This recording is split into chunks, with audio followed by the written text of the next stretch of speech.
Well, good morning, everyone. Happy to see you enjoying conversation over coffee on this beautiful, typical South Bend spring morning, and welcome here. My name is Darren Dochuk. I am the co-director of the Cushwa Center along with David Lantigua, and I'm here to oversee. I'm also part of the history department on faculty, here to manage the J.P. Dolan Seminar in American Religion on this fascinating, certainly timely book. And again, it's wonderful to see so many colleagues and friends from near and afar back with us again, including Philip from Muncie. Good to see you. We especially want to extend a warm welcome to those who are joining our seminar for the first time. We're grateful to have two co-sponsors for today's event, the Department of Sociology and the Center for the Study of Religion and Society. Twice each year, the Dolan Seminar in American Religion provides scholars an opportunity to discuss a recent notable book published in the field. The topic of our seminar today is Stephen Bullivant's book, NONVERTS, The Making of Ex-Christian America, which was published in December 2022 by Oxford University Press. And I'm pleased now to introduce our panelists for this morning, beginning with our author, who was just flipping through pages of his book to remind himself of what he wrote. Dr. Stephen Bullivant is professor of theology and the sociology of religion at St. Mary's University in London, where he also directs the Benedict XVI Center for Religion and Society.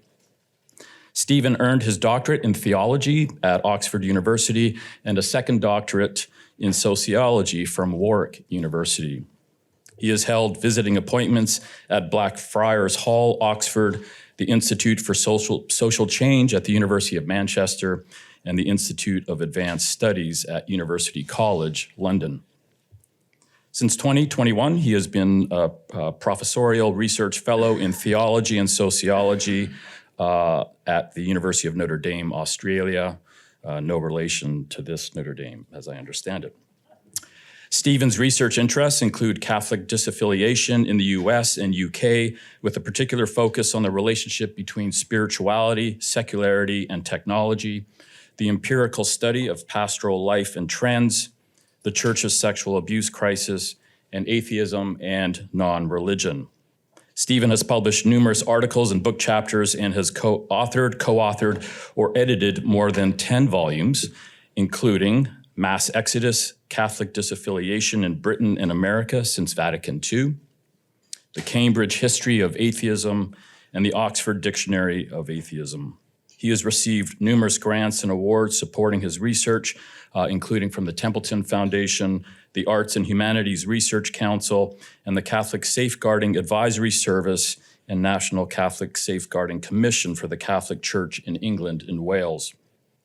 In 2010, Stephen became the first non-US recipient of the Catholic Theological Society of America's Catherine Mowry Lacuna Award for New Scholars. Stephen serves on the editorial boards of 3 journals and is a fellow of the International Society for Science and Religion and the Word on Fire Institute. His work has been covered by a wide range of media outlets, including the New York Times, NBC and BBC, Fox News, The Guardian, and The Economist. He's been interviewed for several BBC television and radio outlets, as well as Vatican Radio. Stephen, thank you for joining us. We're also fortunate to welcome 2 excellent commentators to get our discussion started this morning, Ruth Braunstein and David Campbell. Ruth Braunstein is Associate Professor of Sociology at the University of Connecticut, where she also directs the Meanings of Democracy Lab.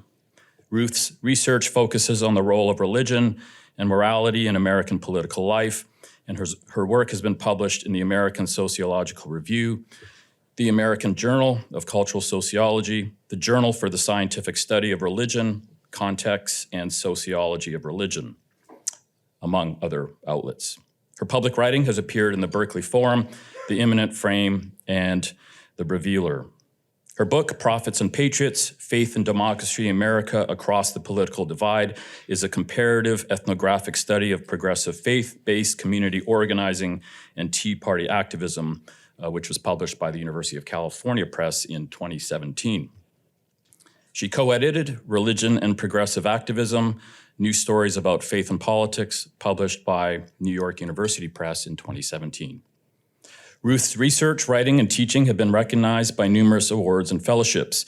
She received the inaugural Early Career Award from the American Sociological Association's Religion section, and she's a faculty fellow at Yale's Center for Cultural Sociology and a past fellow with Princeton's Center for the Study of Religion. Ruth is an associate editor of Sociology of Religion and serves on editorial boards of the American Sociological Review, the Journal for the Scientific Study of Religion, Sociological Forum, and Qualitative Sociology. Ruth, thanks for joining us. And again, as was mentioned yesterday at dinner, we were getting a little worried about Ruth actually making an appearance here because of the earthquake in New Jersey, but we're thankful that she did make it.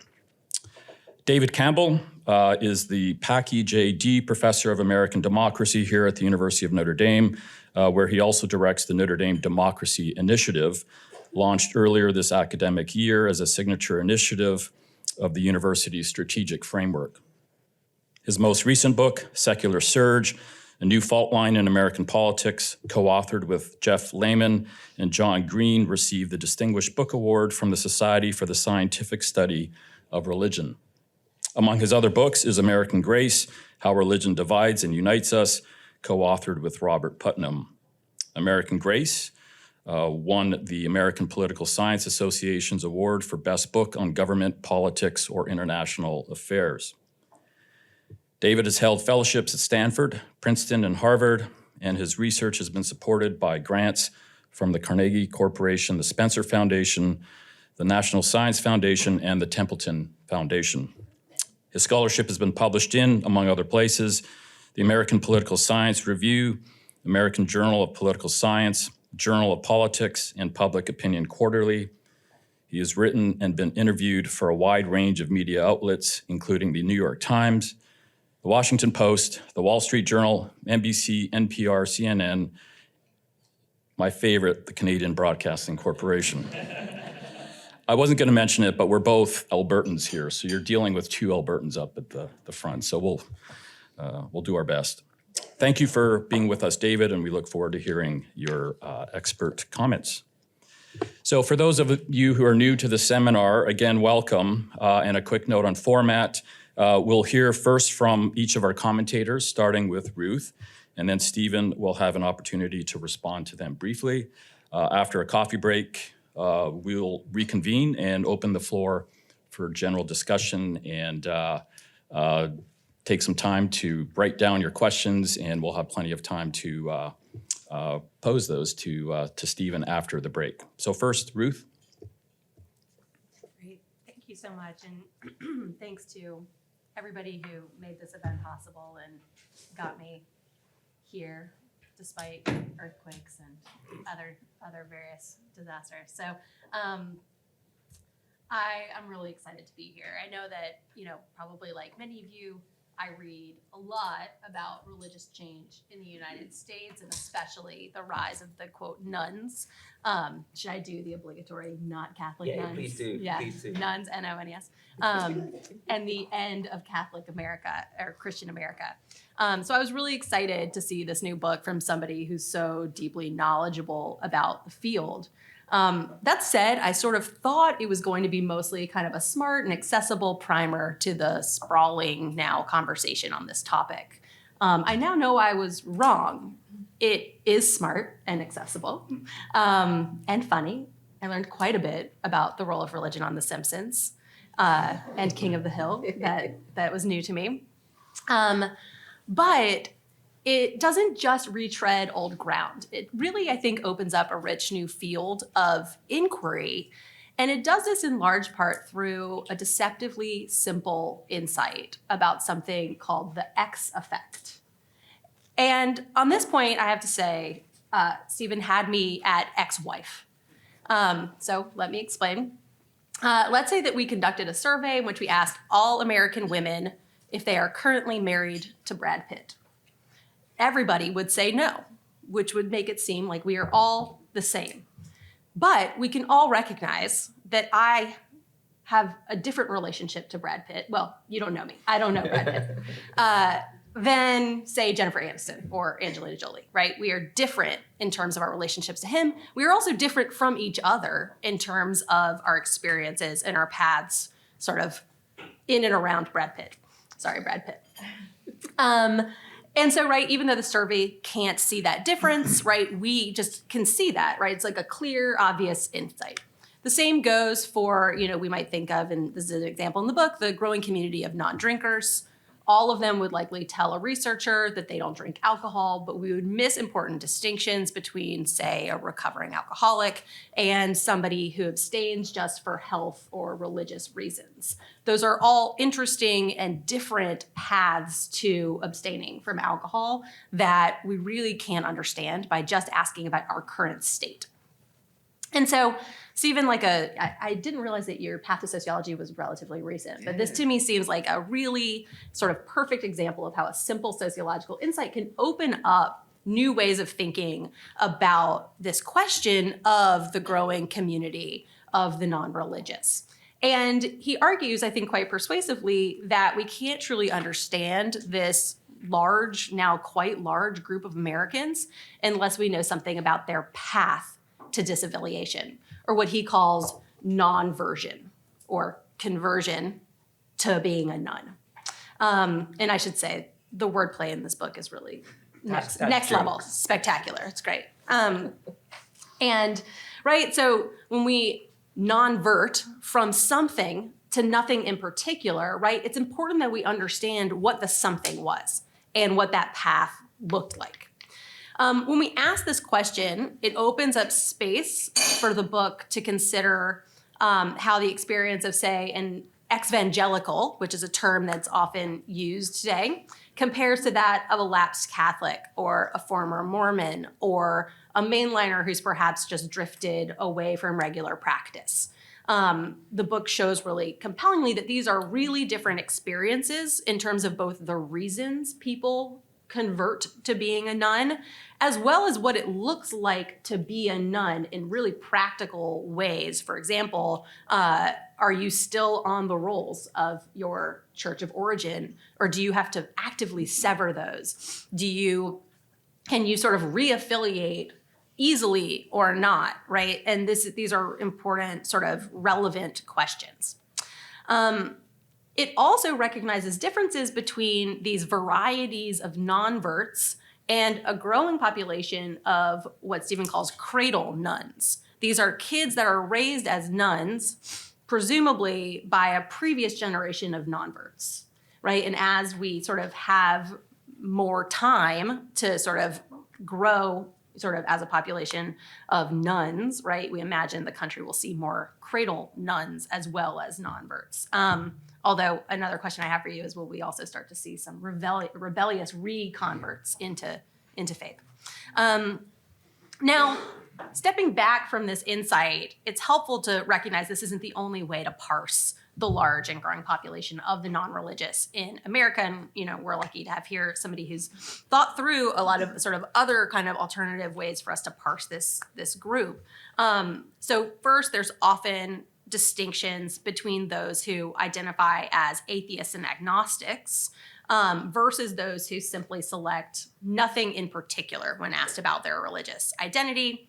The former are clearly kind of affirmative identities. They are, I am something now, right? Or what Dave Campbell calls secularists. They're sort of affirming a secularist identity. The latter is kind of a residual category that just got really big and we didn't know what to do with, right? It says more about what it isn't religious than what it actually is. Scholars also focus on individuals' kind of continuing relationship to faith and religious practice, even in the absence of a specific religious affiliation, or sort of participation in a specific faith community. So for example, sociologists Michael Hout and Claude Fisher talk about the fact that a lot of nuns are what they call unchurched believers. They continue to believe in God. Many often pray and engage in other religious practices. There's a lot of focus on what are called the spiritual but not religious. So trying to think about what's going on here, is this really about a kind of symbolic distancing from a polluted category of, quote, religion, or from a specific institution, right? Versus an actual sort of move toward non-belief and non-practice. And then finally, researchers have focused on the reasons that people disaffiliate, breaking people into groups based on, did I simply stop believing what my tradition taught, or did I leave because of political reasons, like as a part of what's called a political backlash theory of the rise of the nuns? Or is it because of a loss of faith in an institution due to, for example, sexual abuse scandal? And so in a new report from PRI, which is part of the data that is used in this book, a report just out last week confirmed that, people do have a lot of different distinctive reasons for becoming nuns. So, right, we could also think about nuns as sort of falling into these different categories. And interestingly, we've seen some shifts in those categories over time. So the largest proportion of people give the reason that they simply stop believing what their sort of faith group of origin taught. But the next biggest reasons have to do with negative treatment of LGBTQ people by either a specific religious community or religion, or clergy sexual abuse scandals. And those two reasons actually increased almost by double as a proportion of the reasons given just since 2016. And so we're seeing sort of a shifting composition of the nuns over even a relatively short period of time. And so, right, how does this fit together with the approach taken in this book? And I actually think that while all these approaches have helped us to understand what factors are driving this like really significant sea change in American religious life, as well as the lived experience of people who are leaving religion, adding in sort of thinking about the X effect can, I think, enhance each of these existing ways of understanding the nuns.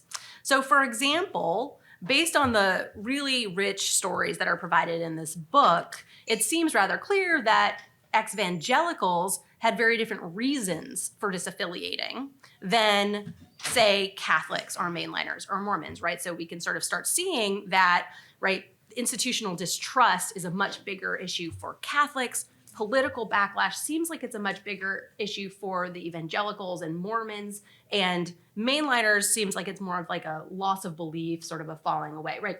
And that's not, of course, a perfect distinction, but those reasons are not distributed randomly across the nuns. They seem to be attached specifically to different paths to disaffiliation or non-version that people are taking.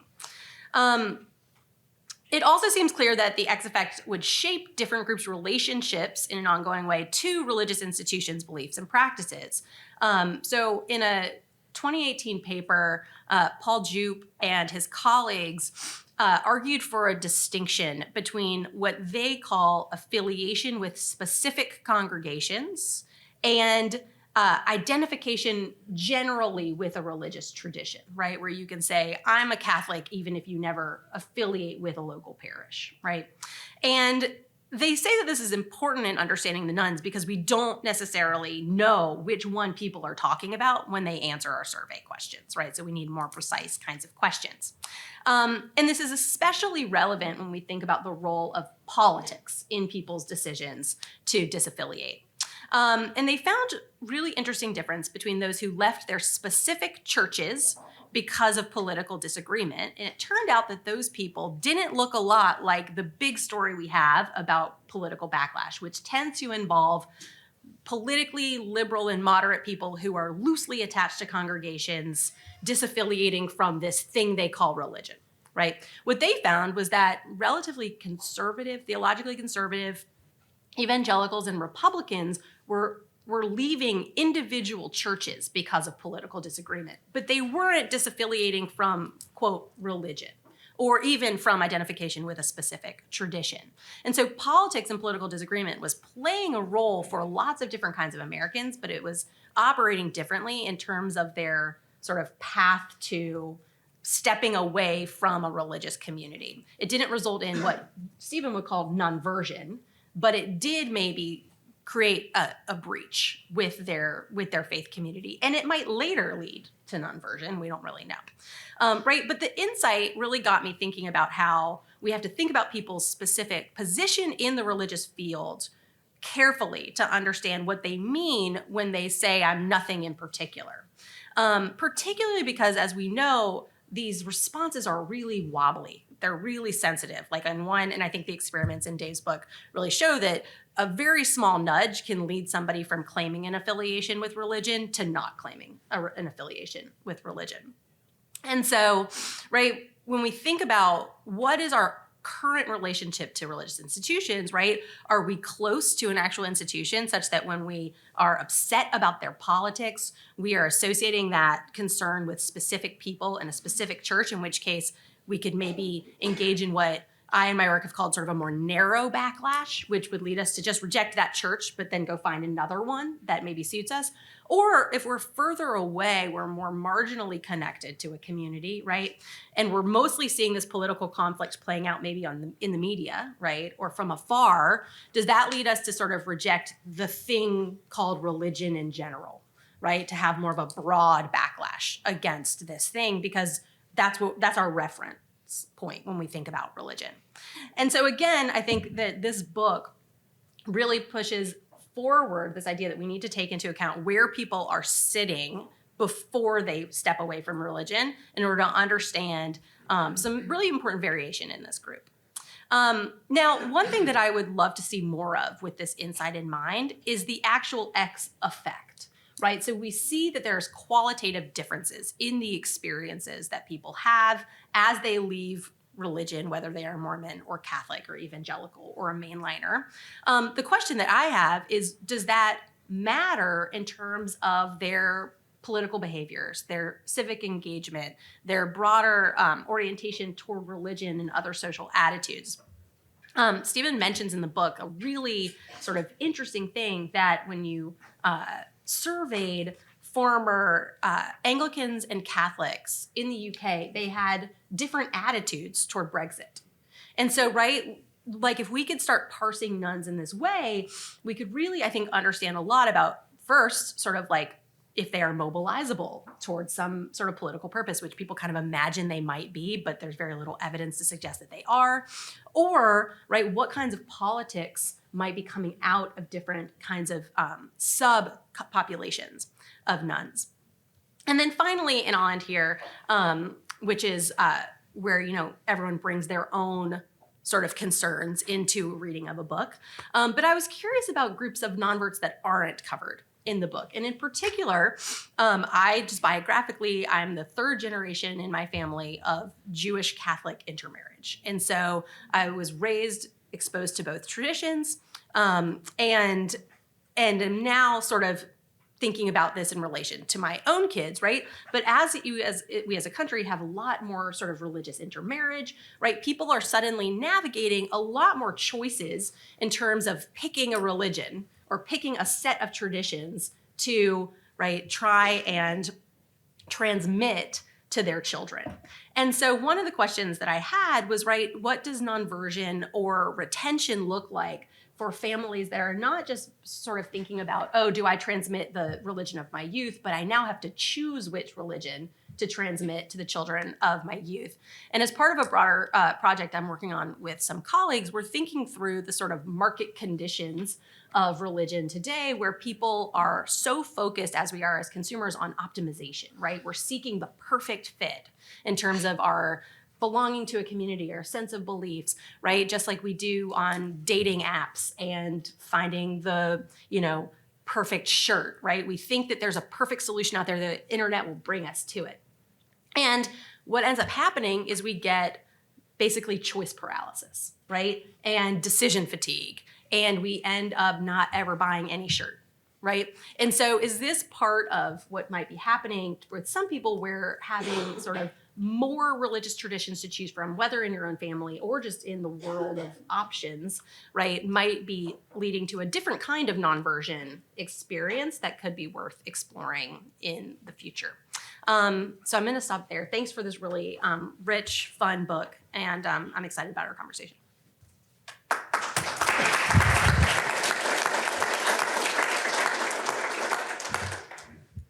Well, thank you, Ruth, for those comments. Thank you to everyone here. I commend Stephen for an excellent book, and I'm happy to talk about it. But I also want to just take a moment and commend the Cushwa Center for hosting this event, and all of you. This is a remarkable event to have so many people come together and talk about a single piece of work. I just think that we don't do enough of this in the Academy, and it's just wonderful to be a part of this, and I appreciate the fact that the Cushwa Center makes it happen. I feel like I'm an interloper here as a political scientist speaking to a group of historians and theologians and experts in religious studies, so forgive me if I get a little political sciencey along the way, but I'm contractually obligated to do so. I want to talk about three things regarding this book. I'm going to talk about America. I'm going to talk about politics. I can't help it. And then I want to talk about the future of politics in America. First, America. As I'm guessing most everyone in the audience is aware, for a long, long time, by which I mean over at least 100 years, maybe even longer than that, the assumption among those who would observe religion in any given society was what is often called classic secularization theory. It's almost a folk theory because it's hard to pin down who exactly is the one behind it all. Maybe it's Karl Marx, maybe it's Weber, maybe it's Durkheim. But the basic idea is that as a society becomes more educated, as people's affluence rises, they turn away from God. Well, as again, I'm sure everyone in the room is aware, the United States has always been the outlier, always been the exception, and that has generated an enormous amount of scholarly work. Some trying to explain why the United States is unusual, others saying, aha, this shows the secularization theory was wrong from the beginning, because look at the United States. And now we are experiencing a period that is clear America is secularizing. And I know, and actually Stephen mentions this in the book, there are some people here and there who will point to one little data point or one little piece of evidence suggesting that maybe America is not on its way to becoming France. But the overwhelming evidence is on virtually every indicator, America is, at least in the current period, going through an era of secularization or a turn away from religion, whatever term you want to use, which has led to an interesting debate among people who study this sort of thing. Because on the one hand, there are those who say the United States is still exceptional because the process of secularization in the United States is different than what we've seen elsewhere. And so we should focus on the United States as a unique case. There is another school of thought that argues, aha, the United States is not exceptional because the secularization that we're experiencing here in America today is essentially what we saw in Western Europe and other advanced industrialized liberal democracies a generation or two ago. It was just delayed here in the United States. Now, for what it's worth, I happen to be on the side in this, and perhaps this only case, of arguing that the United States is actually exceptional. There are other times and places where I would argue that we probably focus too much on American exceptionalism, but in this case, I actually do think there is something to that argument. And I think this book helps to make that case, although I'll be interested to hear if others agree with that take. And the reason I say that is because what we have in this book is a discussion of what happens when you go from a highly religious country to one that in a very short period of time is undergoing a period of secularization. And that process is very different than what you have seen in other parts of the world.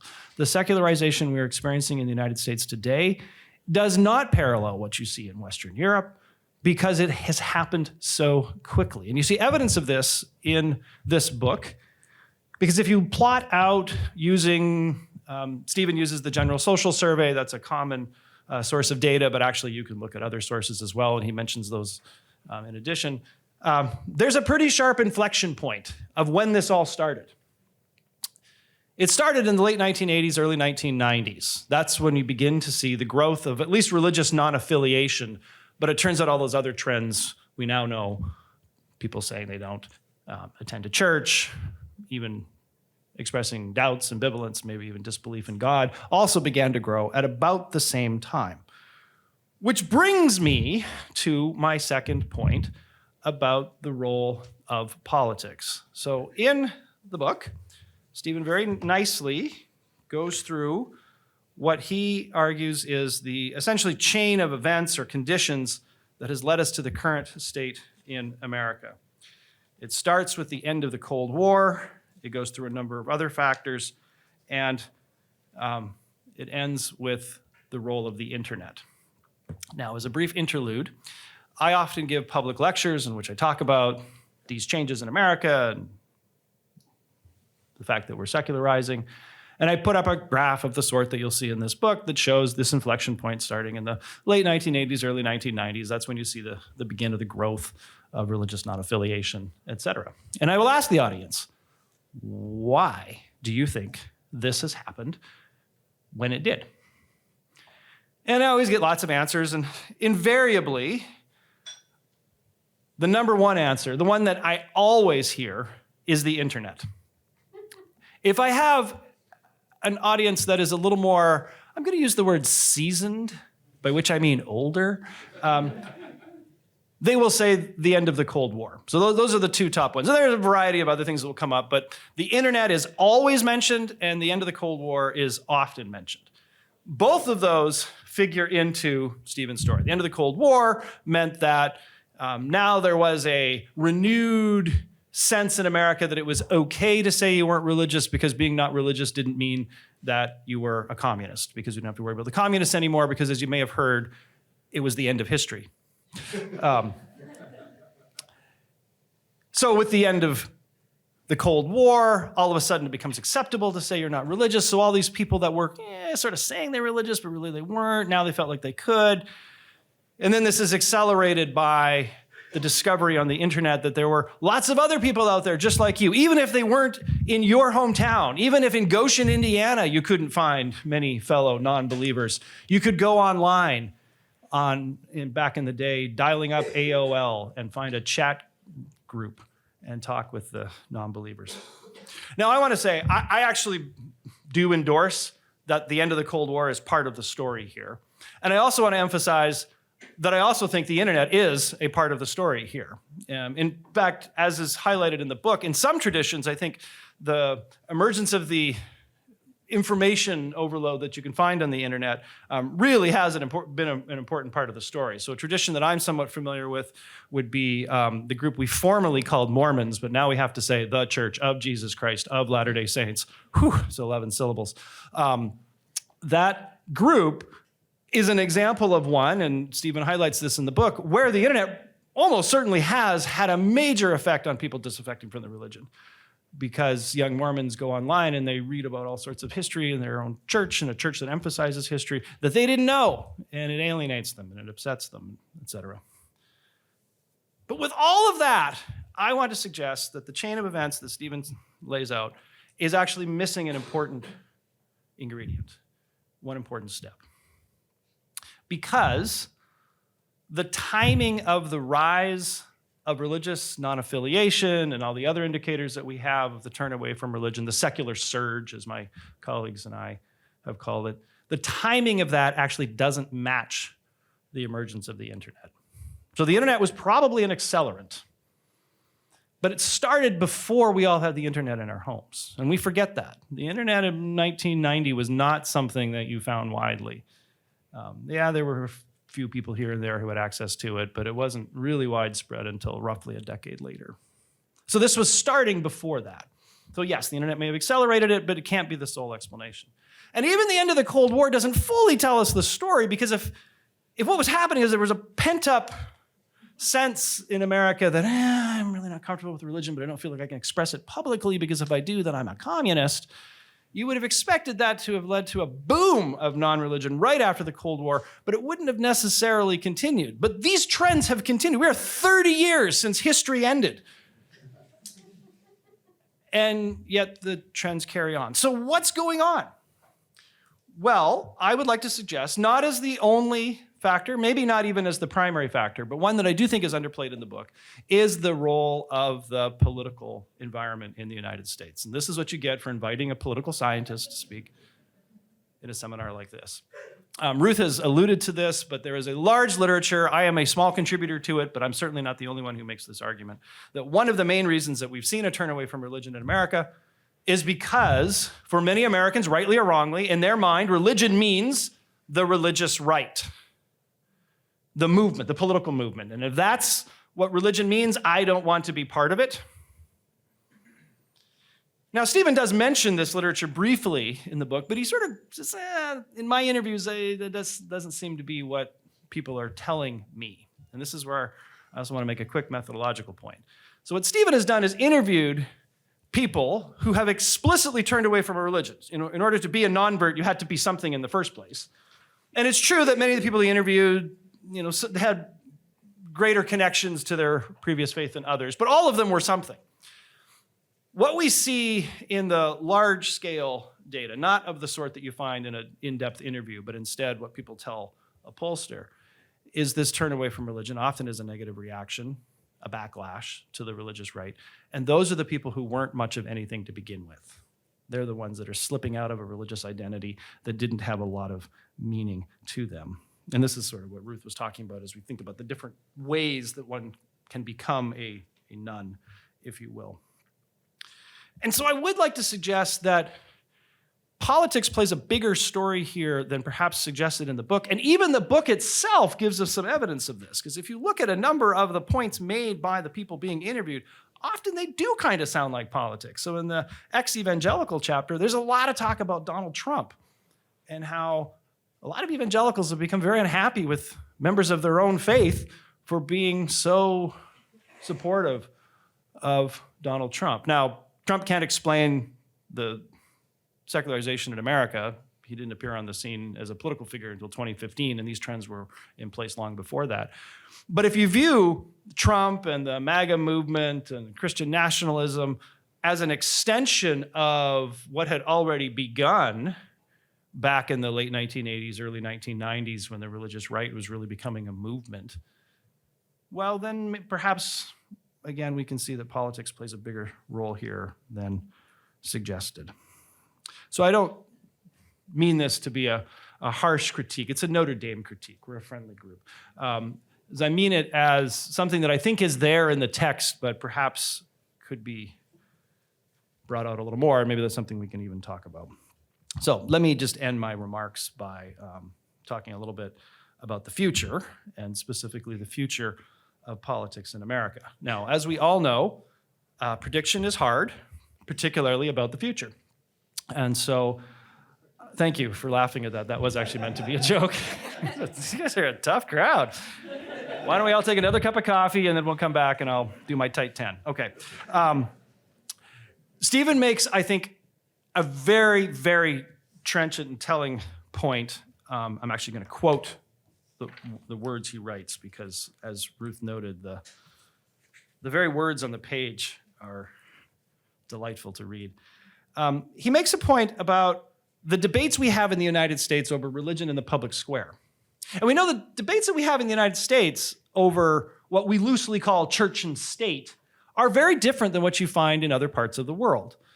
That in Western Europe and even to the north of us in Quebec, a lot of the time the debate is over whether or not people should be allowed to wear, in the French language, ostentatious religious symbols, by which they generally mean Muslims, although they will add in a crucifix or a kippah as well. But it's primarily focused on Muslim expression in the public square. And that has not really been the issue in the United States. In the United States, it's been more a question of the vestiges of old line established Christianity in the United States, monuments that include giant crosses or Ten Commandments monuments and those sorts of things. Very different.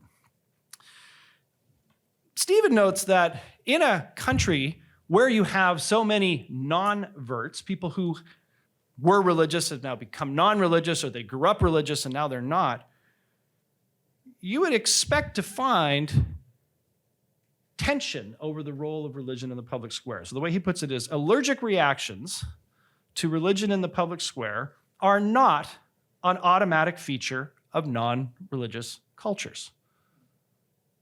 But they make perfect sense in newly non-verted ones. Why is there so much tension over church and state in the United States? Well, one reason perhaps is these non-verts are pushing against what they see are the vestiges of an America that doesn't respect the First Amendment as they understand it. I think that's a profound point, and I think that that likely speaks to what we'll observe in American politics, and particularly disputes over the role of religion going forward. But I'd like to suggest that there's yet one more element to this, which is, as we've seen a growing secular population, as there are more and more non-verts in the country, it also makes sense that you would see a reaction, a backlash, if you will, from those who are religious, or at least who see America as a country that ought to be religious. Even if they themselves are not terribly religious themselves, they see religion as a form of American identity. This, of course, is another way of describing Christian nationalism, which is the term that's on everyone's tongues these days. And I think it's fair to conclude that at least in the short term, we should expect to see more political and cultural tension over the role of religion in American society, not just because there are more secular people pushing for it, but because there are also religious people pushing against those secular people. This is a matter of different groups battling it out with one another. So that's what I would predict in the short term. But I'll just close on what I hope to be a slightly more optimistic note about the medium to long term, picking up on a theme that Ruth ended on, when Ruth mentioned her own story of being the third generation of a Jewish Catholic family. That is the story that about a decade ago, Bob Putnam and I told in this book that Darren mentioned in the introduction called American Grace, where we talked about how America has managed to be a religiously diverse country without being ripped apart at the seams. And the answer, we concluded, actually had to do with what happens at the individual level when it comes to religion. That in the United States, there's a lot of mixing and matching along religions. There's a lot of religious intermarriage of the sort that Ruth was describing. There are a lot of friendships that are built across religious lines. This is a Catholic institution that has lots of non-Catholics in it, and a lot of non-Catholics look to Notre Dame as a place that they respect and admire, even though it's not of their own tradition. That's all part of the story that we were telling about America, suggesting that there is actually hope. So I would like to suggest that if we add the secular population into that mix, there is hope, actually, that if we see that continuing mixing and matching, the tensions that I was describing in the short term will not necessarily be the case in the long term, that we will settle into a new equilibrium of how we make sense of a country that will continue to have a strong religious presence. I don't think anyone questions that that will be the case. But that we'll have a larger, more robust secular population, and we'll somehow have to figure out how to make that work. And it's probably not going to happen in Washington. It's going to happen as individual Americans come to know one another and fall in love with one another and have children with one another and might even send them to Notre Dame with one another. So I'll leave it with that. Thank you very much, Stephen, for a wonderful book.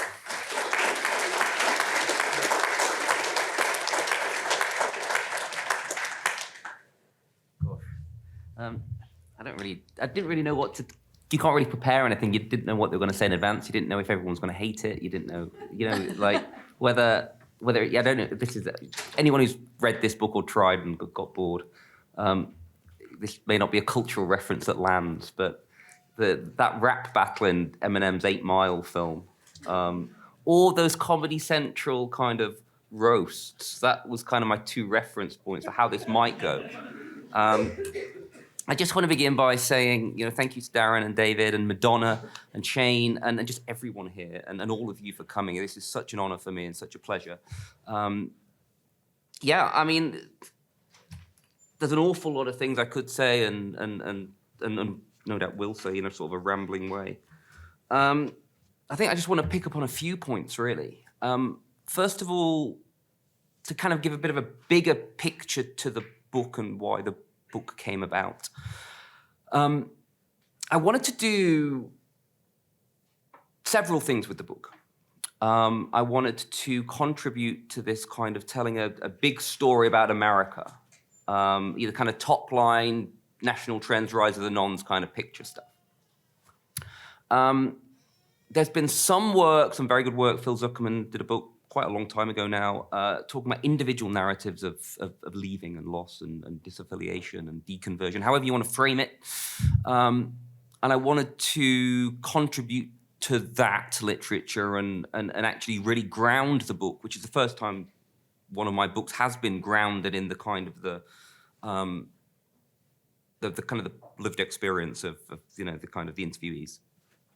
But I also, and this is the thing I really wanted to do, is to tell the middle, the meso level story about how the individual lives and the top line trends are kind of mediated within different denominational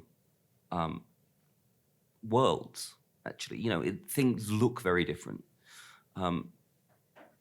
in the Catholic world to the mainlines, to the evangelicals, to the Mormons, to Church of Jesus Christ of Latter-day Saints.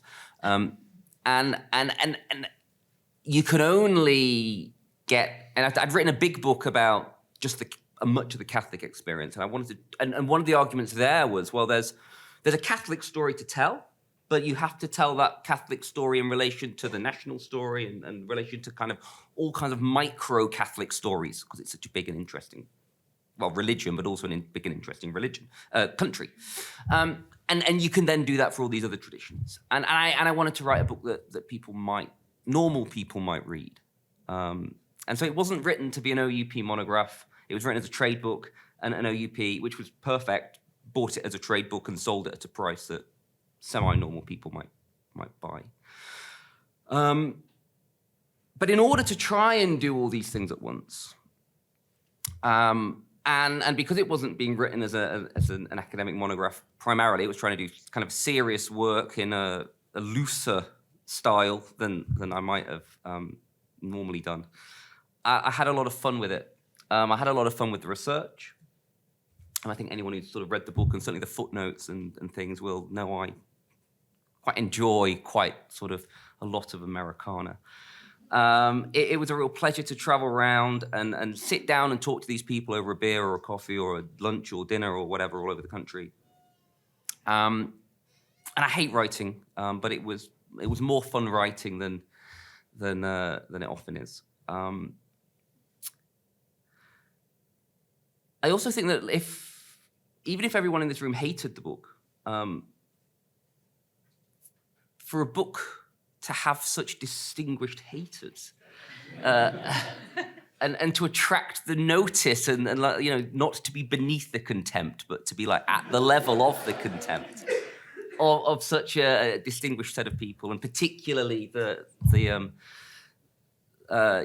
yesterday too about that book, to have the people of this level, this caliber, this kind of prestige to comment on it is just a real honor and privilege. I'm glad that Ruth emphasized this issue of the X effect. It's an idea that I didn't invent. It comes from Helen Rose Ebo's book called The X Effect. It's a great book. It came out in the 80s, I think. She was motivated partly by her experience of being an ex-nun. And, therefore, this is something that is the first thing anyone ever says about you, like she's an ex-nun. She's professor of sociology, I think, in Houston, Rice, maybe. Certainly in Texas. But therefore also looking at things like, well, what does it mean to be an ex-wife? What does it mean to be a recovering alcoholic? But also positively, what does it mean to be a veteran? The way in which one's past shapes one's present in all sorts of positive and negative ways, and both shapes one's sense of self, but the way in which other people react to you, but also the relationships that you then have. Because if you are an ex-evangelical, then okay, that says something about your personal story, but it also says something quite important about the kind of the networks and the relationships and the family dynamics and all sorts of things that you are currently embedded in, and which for the ex-Mormons and the ex-evangelicals, far more so than the mainliners, and depending on which bit of the Catholic world, mostly far more so than for the Catholics, had a very present kind of real and raw present effect over their whole lives.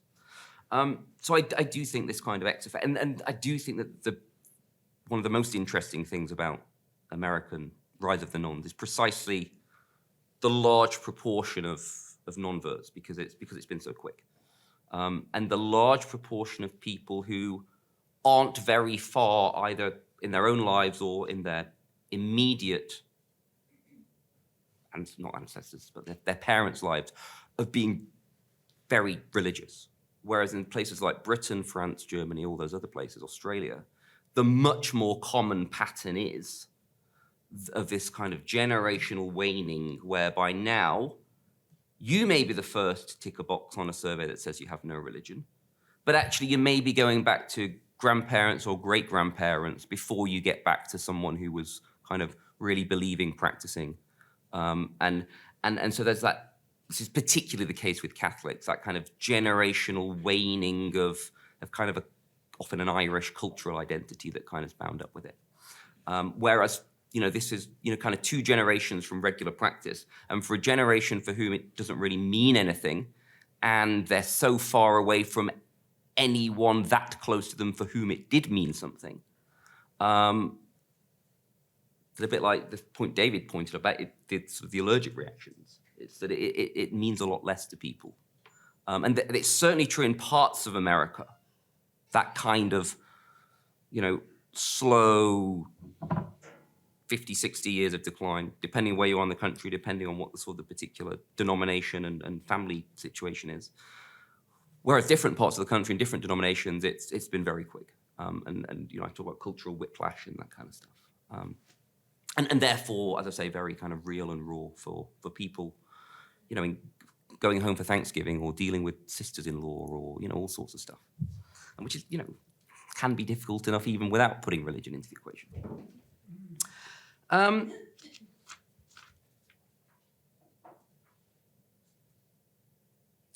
think this issue about intermarriage is really important, partly as, one of the... There's quite a large literature now on the sort of predictors of religious transmission. Okay, so like, what are the odds if you're raised in a particular way that you're going to be religiously practicing? Okay, and having kind of different doses of religious tradition is one that tends, on average, and obviously there's all sorts of ways that things can play out, but on average, 2 religiously practicing parents of the same type of religion has a bigger effect on transmitting that than one of each, practicing or not, will have on producing either one of those things. And it's becoming more and more and more common, of course. And we also, and I think the difficulty with things like categories of, what is your religion, if any, kind of thing, is that there's this growing kind of multiple religious identities. And, people who can tell several very legitimate stories about themselves. And I think this is also a part of the story about understanding the nons, and quite why it is, which David points out, I think, as to, or maybe it was Ruth referring to something David had pointed out, the sensitivity of wording of questions on surveys can have. And this makes, on the one hand, it's crazy, but on the other hand, it makes absolutely perfect sense if you've got a significant proportion of people who can say, well, yeah, I was baptized, and my parents are all Irish or Polish or whatever, and it's a really big thing, especially when Grandma was in town, and we did First Holy Communion, and we got married in whatever church, and I went to Notre Dame or whatever, all those kinds of. You can tell a very true and honest story about why you are Catholic. But if you phrase the question slightly differently, people are like, well, let's be honest. don't really believe, not sure what we believe. I don't think my parents did. And frankly, we always suspected that Granny only went to church when she was in town, in the same way that we only did when she was in town. And there's all number of things that I definitely disagree with the church and religion in general about. And I was horrified by this and X, Y, and Z.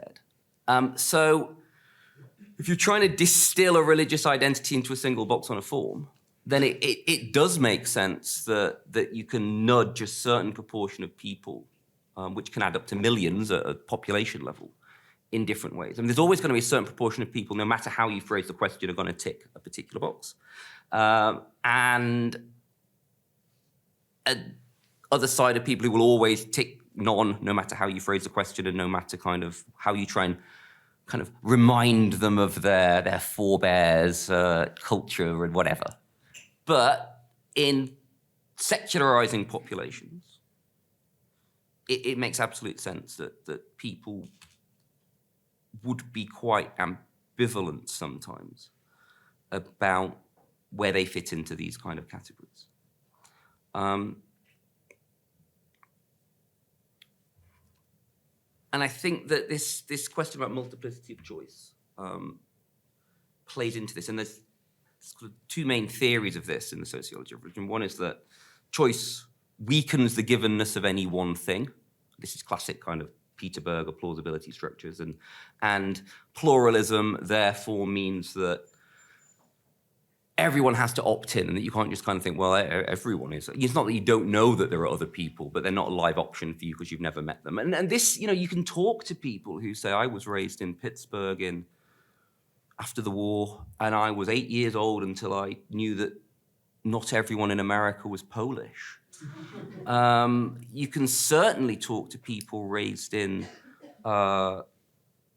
rural southern Idaho who, will say that there was a Protestant moved to our school when we were 12, and it was just like crazy that he was the first non-Mormon that we'd ever kind of encountered. And the ability to have those kind of subworlds has broken down for all sorts of reasons, geographic mobility and the communications revolution. But Mormons and evangelicals did a very good job for a very long time in kind of creating a kind of a para-world, particularly the evangelical world. So, and I have a lot of fun with this in the book about, you weren't allowed to watch wrestling because that was secular, but there was an evangelical kind of version called the Power Team who were like beefcakes who loved Jesus, right? And the people are like, yeah. And it was a whole world. I talk in the book about Mormon teen rom-coms. And if you follow the endnotes, you got my recommendations, which was a lovely rabbit hole to go down. And then, these are literally films, it's like American Pie, but where the end game is kind of marriage with 7 children and being really involved in your local ward. That's literally, the sequel is them being really involved in their ward. But what does this tell us? Well, it tells us, A, there's a sufficiently large market of people who get these in-jokes for whom this is a relatable kind of teen, but a big enough kind of world that can support a film industry that's producing really good films, but for a very narrow demographic. And I think that for all sorts of reasons, the ability of some of these religious groups to create a parallel version of American culture, never hermetically sealed off from the rest of the place, has weakened. The internet's a big part of this. But what it also means is that with this multiplicity of choice, I think choice probably has a net weakening effect. There was this very important and interesting economics of religion literature that basically, free market of religion means everyone can find their own personal religion a bit like you can find your own personal cereal, your own personal type of Lucky Charms, but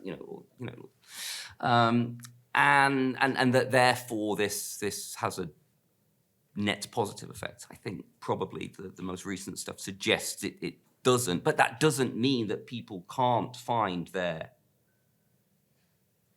niche. Like, because I think one of the things that the internet does open up, and this is going to become a big thing coming forward, is it makes it very easy to really double down on a particular thing with a group of like-minded other people.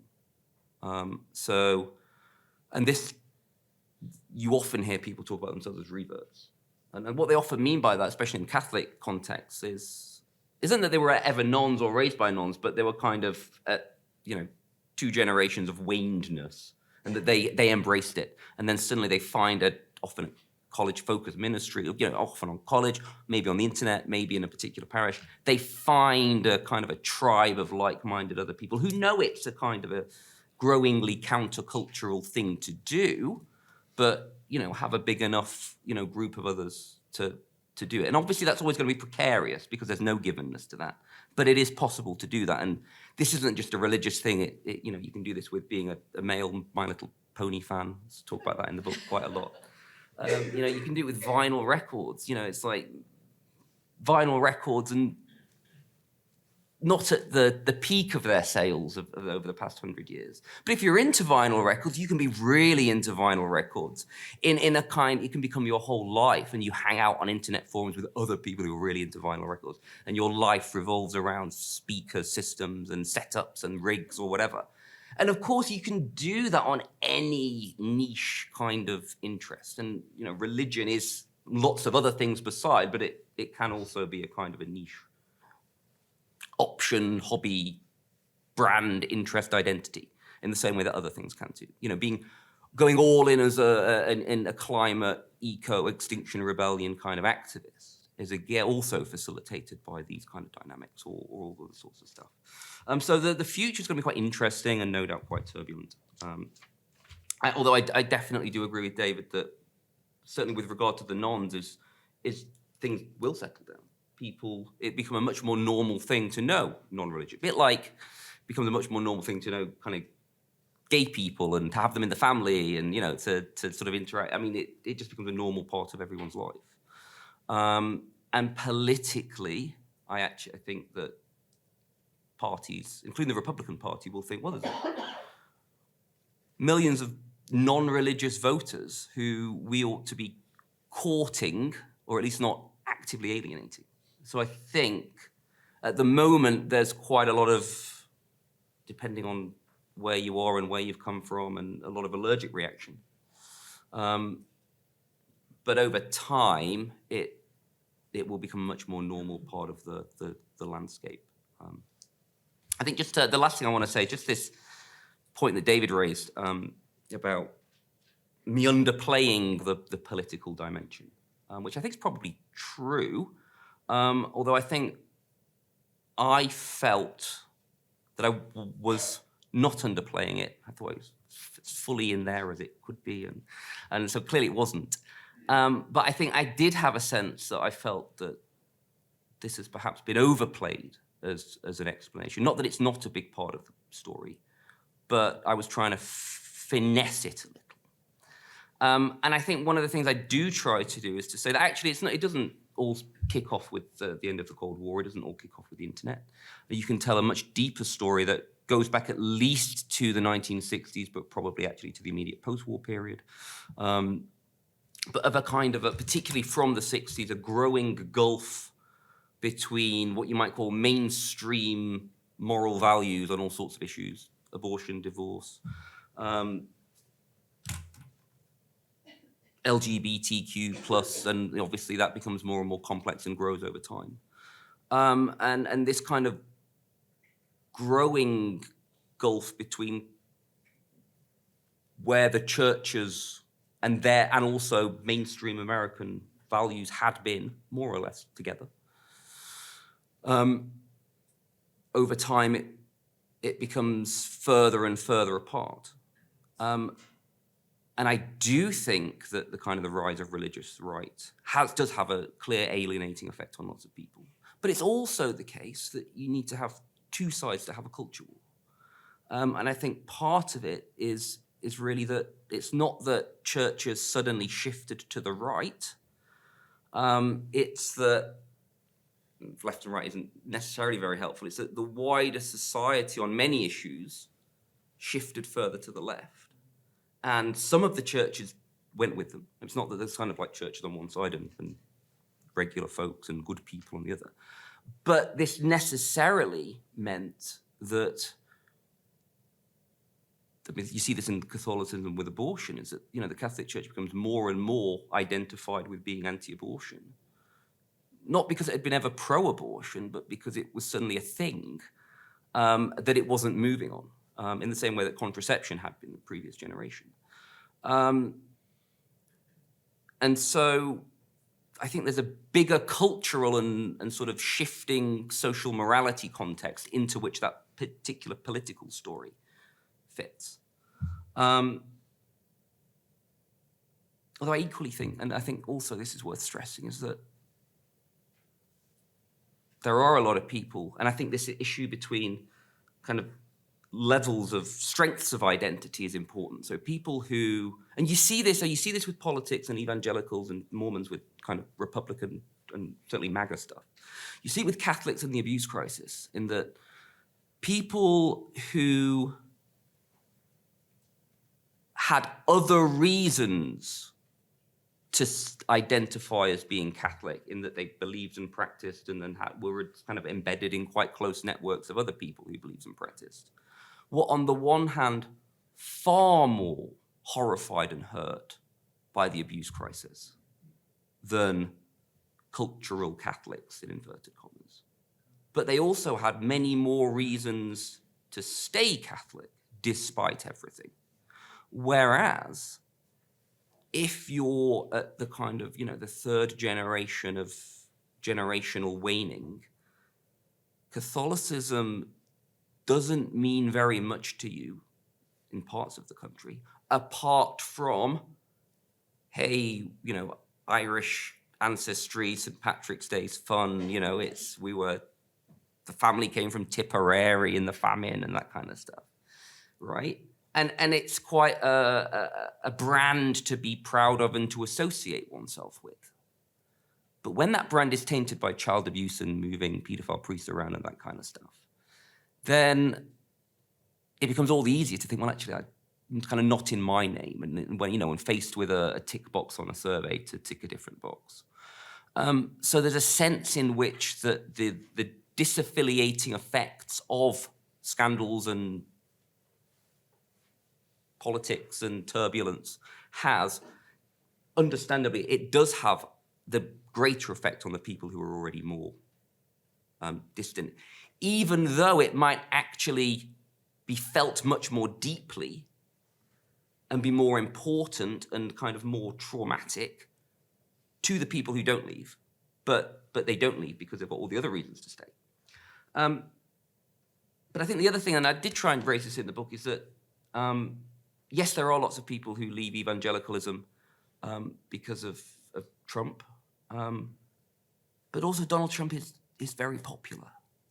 And I think there's a lot of people who are kind of, and there's some study I cite that suggests this, is that a lot of people actually of that political persuasion are kind of kept as evangelicals by it. And I think this is something that it's very easy to miss, is, you know, the Trump brand is crazy, you know, like, I mean, I like this kind of stuff about America, so, you know, it's quite, but for lots of people, he's very popular and he won an election and he nearly won another one and he might possibly win the next one. So actually, the strange relationship of kind of current Republican mainstream politics and certain types of religiosity in America is alienating for some, but by no means for everyone. And I think that this is something, not that this is a bigger story than any of the other stories, but this is a story that I think probably doesn't get mentioned enough in the literature. There's all sorts of stuff I could say. That's probably, I should probably leave it there. Thank you.